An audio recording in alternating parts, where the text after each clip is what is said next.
estamos iniciando a nossa aula número 248 do nosso curso de Filosofia Espírita e Interpretação dos Evangelhos segundo o Espiritismo. Peço a gentileza para vocês clicarem aí no botão, subindo automaticamente a aula quando for acabada e levada para o YouTube. Bem, na aula anterior, nós começamos a estudar as características de Jacó, que é um filho de Isaac. E vimos que Jacó comprou o direito de primogenitura de Esaú. Na alegoria bíblica, Jacó cozinha uma sopa de lentilha, Esaú come a sopa de lentilha e transfere para Jacó a primogenitura. Bem, nós interpretamos essa alegoria já de algumas vezes sobre a primogenitura, a representação na tradição judaica do primogênito, e hoje vamos estudar o segundo momento de Jacó com Esaú, que é o momento em que Jacó engana o pai, engana o seu pai Isaac e recebe a bênção como se fosse primogênito. Mas o primogênito natural tinha sido Esaú. É uma questão difícil que eu peço para vocês me acompanharem. Essas narrativas bíblicas, meus alunos, elas são narrativas, mas que as interpretações das narrativas, embora sejam narrativas bíblicas, a interpretação que nós fazemos aqui, referente ao simbolismo, o que representa dentro de um simbolismo, o que representa dentro de uma tradição, o que representa dentro de uma religião, o que representa dentro de uma cultura, o que representa praticamente de uma sociedade propriamente dita, o que representa dentro de uma época. Essas conexões que nós fazemos é que tornam a narrativa diferenciada. Nós não seguimos ipsis literis a narrativa. Nós narramos a narrativa ipsis literis, literalmente. Mas aí vem interpretações de diversas áreas do conhecimento e do saber. É por isso que eu gosto de chamar esse curso de Espiritismo aplicado.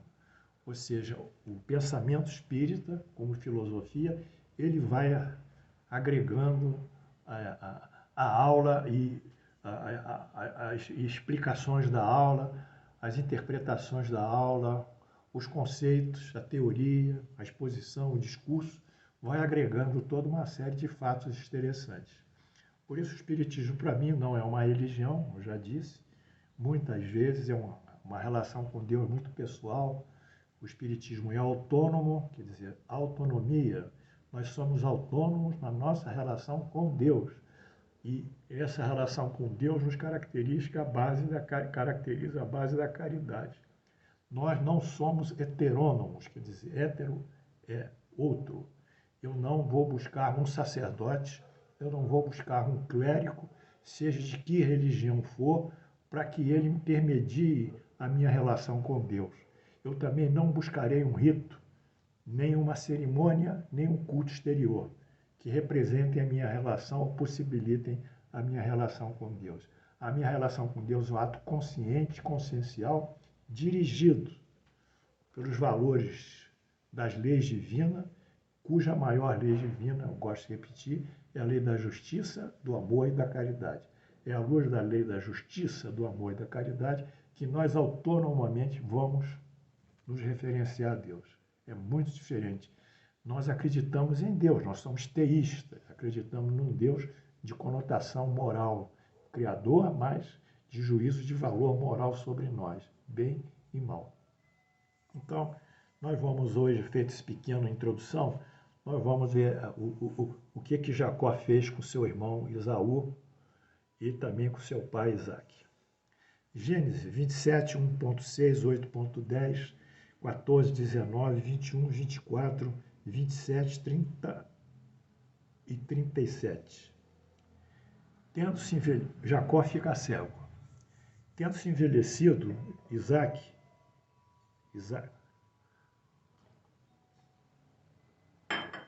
não é Jacó, é Isaac. Tendo-se envelhecido Isaac, já não podendo ver, porque os olhos se lhe enfraqueciam, chamou Esaú, seu filho mais velho, e disse: Meu filho, respondeu ele, estou aqui, meu pai. Disse-lhe, ó pai, estou velho e não sei o dia da minha morte. Faze-me uma comida saborosa, como eu aprecio, e traze-na para onde que eu coma e te abençoa antes de morrer. É interessante que esse pedido da comida é um simbolismo, né? É um ato de dedicação, um ato de interesse, um ato de sensibilidade, um ato de amor para com o pai, né? Verbalizado aqui na comida. Então, o nosso Isaac pediu ao seu filho Esaú. Bom, então disse Rebeca, Rebeca é a mulher de Isaac, seu filho, no caso a Jacó. Ouvi o teu pai falar de Esaú, teu irmão assim, traze-me, caça e faze-me uma comida saborosa para que eu coma e te abençoe diante do Senhor antes que morra. Ou seja, Rebeca, esposa de Isaac, está para morrer, articula enganá-lo, fazendo com que ele pense que Jacó é Esaú. Isso no momento que vai oferecer a comida. Diz ainda Rebeca para Jacó: Agora, pois, vai, meu filho, atende a minhas palavras que te ordeno. Vai no rebanho e traz-me 2 cabritos. Deles farei uma saborosa comida para o teu pai, como ele gosta e aprecia. Leva-las a teu pai para que a coma e te abençoe antes que morra. Muito bem. Então Jacó foi, tomou os 2 cordeiros e trouxe-os à sua mãe, que fez uma comida saborosa. Saborosa. Como o pai, Isaac, apreciava. Depois tomou Rebeca a melhor roupa de Esaú, seu filho mais velho, roupa que tinha consigo em casa, e vestiu Jacó, seu filho mais novo. Ele tomou uma roupa que Esaú vestia e que era feita de pele de cabrito. E essa roupa cobria inclusive as mãos de Jacó. Então Jacó ficou coberto por uma espécie de manta fechada, né? Com a pele dos cabritos, cobriu-lhe as mãos e a lisura do corpo, até aqui em cima. Por quê? Porque Esaú era cabeludo e Jacó, homem sem pelos. Se o pai tocasse, Jacó ia ver que ele não tinha pelos. Então entregou a Jacó, seu filho, a comida saborosa e o pão que havia preparado. Bom, aí Jacó, o pai, vai comer. Jacó foi ao seu pai e disse, o Isaac vai comer, meu pai. Ele respondeu, fala, quem és tu, filho? Respondeu Jacó ao seu pai, sou Esaú, teu primogênito. Mentiu. Fiz o que ordenaste. Levanta-te e assenta-te, come a minha caça para que me abençoes. Ele queria a bênção do pai. Então Isaac disse a Jacó, chega-te aqui para que te apalpe, meu filho, e veja se és mesmo o meu filho Esaú ou não. Jacó tinha que ver se era confirmar. Jacó chegou-se a Isaac, seu pai, e o apalpou e disse, a voz é de Jacó, porém as mãos é de Esaú. Quer dizer, porque estava coberta pelos pelos do cabrito. E mal o reconheceu, porque as mãos, como com efeito, estavam peludas, como as do irmão Esaú. E os abençoou. E lhe disse, és meu filho, Esaú mesmo? Respondeu, eu sou. E ele se chegou e beijou, então o pai aspirou o cheiro da roupa dele, que era a roupa dele, e abençoou. Portanto, Esaú foi iludido, Isaac foi iludido. Mas Esaú chega da caça, porque o pai tinha pedido para ele caçar e fazer um cozido para ele. Mal acabar Isaac de abençoar Jacó, tendo este saído da presença de Isaac, seu pai, chega Esaú, seu irmão, de sua caçada. E fez também uma comida saborosa e trouxe ao seu pai e disse: Levanta-te, meu pai, e come da caça com teu filho, para que me abençoes. Perguntou-lhe Isaac, seu pai: Quem és tu? Eu sou Esaú, teu filho primogênito, respondeu. Então Isaac estremeceu e sofreu uma violenta comoção e disse: Quem é, pois, aquele que apanhou a caça e me trouxe? Eu comi de tudo e antes que tu viestes o abençoei, e ele será o abençoado. O que representa nesse momento a bênção? A bênção é a tradição, é o rito de transmissão de quê? Do poder, da primogenitura, do comando. A bênção é a transmissão da liderança patriarcal. Agora, mediante esse artifício, esse engano, esse engodo, Jacó é investido como patriarca e o pobre Esaú é afastado. Ele que deveria ter sido patriarca. Mas lá atrás ele já vendeu a sua primogenitura, que não é difícil. Já vendeu pelaquela saborosa sopa de lentilhas. Como ouvisse Esaú tais palavras do seu pai, bradou com profundo amargor e lhe disse: Abençoa também a mim, meu pai, me abençoa. Respondeu-lhe o pai: Vejo teu irmão astuciosamente tomou a tua bênção, quer dizer, roubou a bênção. Disse Esaú: Não é com razão que se chama ele Jacó? Quer dizer, parece que é depreciativo esse nome. Pois 2 vezes me enganou. Tirou o direito da minha primogenitura e agora usurpa a bênção, que é também minha. Disse ainda: Não reservaste, pois, a bênção para mim, meu pai? Então Isaac respondeu a Esaú: Eis que o constituí, no caso, Jacó, em teu senhor. E todos os seus irmãos lhe renderão por servos. E eles obedecerão Jacó como seu chefe, líder. Portanto, a bênção patriarcal para seu filho primogênito é uma única vez dada na tradição. E após dada, permanece com aquele que a recebeu. Nesse sentido, por um artifício de Isaac, de Jacó, ele fica com a bênção patriarcal. Vamos avançar mais nesse ponto, porque ele configura o quê? Liderança, poder, comando, autoridade, né? Sobre um determinado grupo social. Né? Lá não havia eleições, não tinha urnas, mas tinha tradição que configurava esse processo sucessório de liderança, no caso, a visão patriarcal. Disse Esaú, seu pai: Acaso tenho uma única bênção para mim, meu pai? Porque você ainda pode me abençoar? E Jacó disse: Abençoa-nos também a mim, meu pai. Abençoa-te também a mim, meu pai, pediu Esaú. E levantando, saiu chorando, totalmente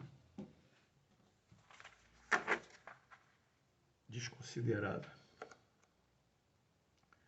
Então vamos estudar agora esse fenômeno da bênção, esse fato da bênção dentro da religião, da tradição e da época do judaísmo.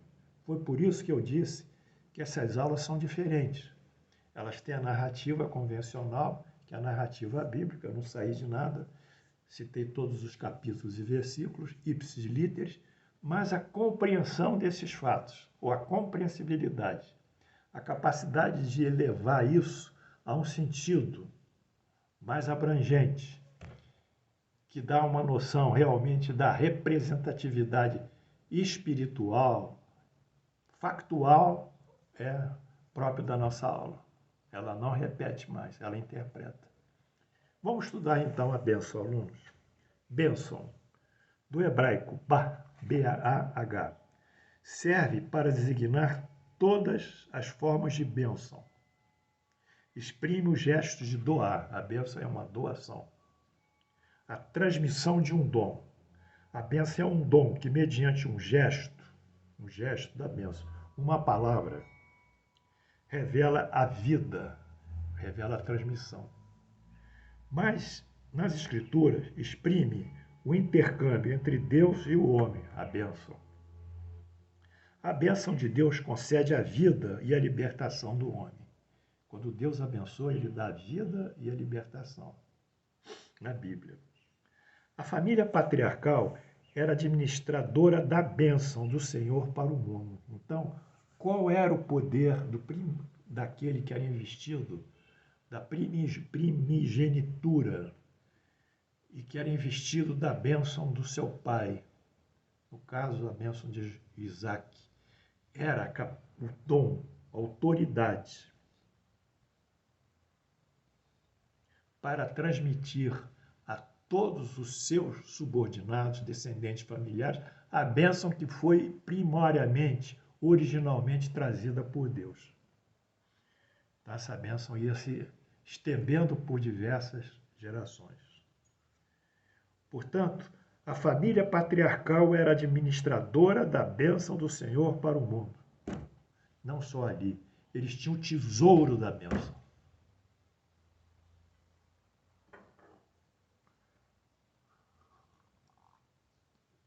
As coisas não são assim, tão simples como as pessoas pensam. Gênesis 12, 1.2. Ora, disse o Senhor a Abraão, de ti farei uma grande nação, e te abençoarei, e te engrandecerei. O teu nome, se tu uma bênção. Então, em Gênesis 18.1.2, Deus já acumulou essa bênção a Abraão. A bênção dada ao primogênito o investe de liderança, como eu falei, espiritual, para o seu grupo familiar, estendendo-se aos seus descendentes, também falei, consolida a tutela patriarcal naquela época. No obstante, o primogênito, ele como contrapartida tem alguns deveres relativamente a ser o responsável pela bênção. Quais são? Primeiro, substituir o pai em caso de falecimento da mãe. 1. 2. Cuidar da mãe viúva e dos irmãos menores. 3.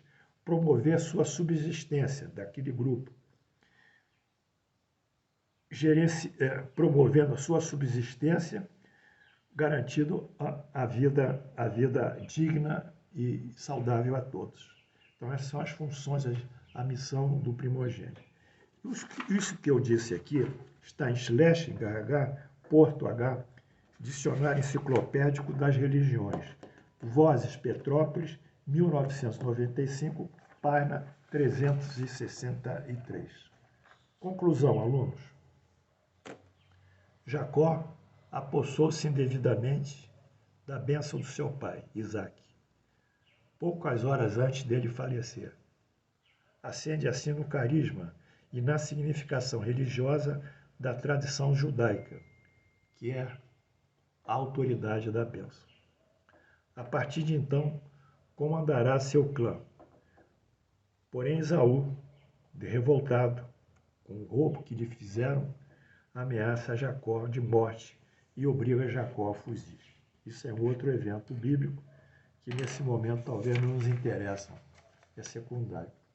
Então nós estudamos aqui 2 momentos na vida de Jacó. O momento em que ele apropria a primogenitura, numa alegoria da sopa de lentilhas, que ele dá para o irmão comer, e ele apropria a bênção do pai, numa estratégia montada por sua mãe Rebeca, que amava mais Jacó do que Esaú, para se constituir na liderança daquele povo. Interessante isso. Esse fenômeno da bênção muitas vezes me suscita algumas indagações. Esses religiosos, esses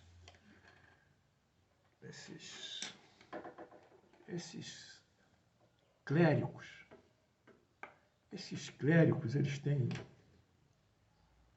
o grão-rabino, o Papa. Parece que, de uma certa forma, essa tradição que vem lá do judaísmo antigo, parece que eles incorporam também essa tradição, então eles dão a bênção para o Papa, a bênção do grande rabino, como se eles fossem a liderança espiritual daquelas pessoas, quando a liderança realmente não é assim, é aquela que vem de Deus. Vem de Deus. No caso que nós vimos aqui, a bênção de Abraão, segundo a Bíblia, decorre da própria ação divina que concede diretamente a Abraão essa bênção e concede aos descendentes de Abraão. Ela tem uma origem divina. As bênçãos desses grandes líderes da igreja não têm origem divina, porque eles são consagrados por um processo de escrutínio, de votação entre cardeais, entre outros indivíduos, né? Dependendo da religião. Eles são do mundo, porque eles são eleitos pelos homens do mundo. E as pessoas têm essa credulidade que eles têm esse poder extraordinário. Isso um dia eu vou estudar com vocês também, essa questão da fé, que para mim é maravilhosa, e eu preciso trazer para vocês as minhas inquietudes em relação à fé também e as minhas reflexões. Que Deus nos abençoe, muita paz, que Jesus esteja conosco. Amém.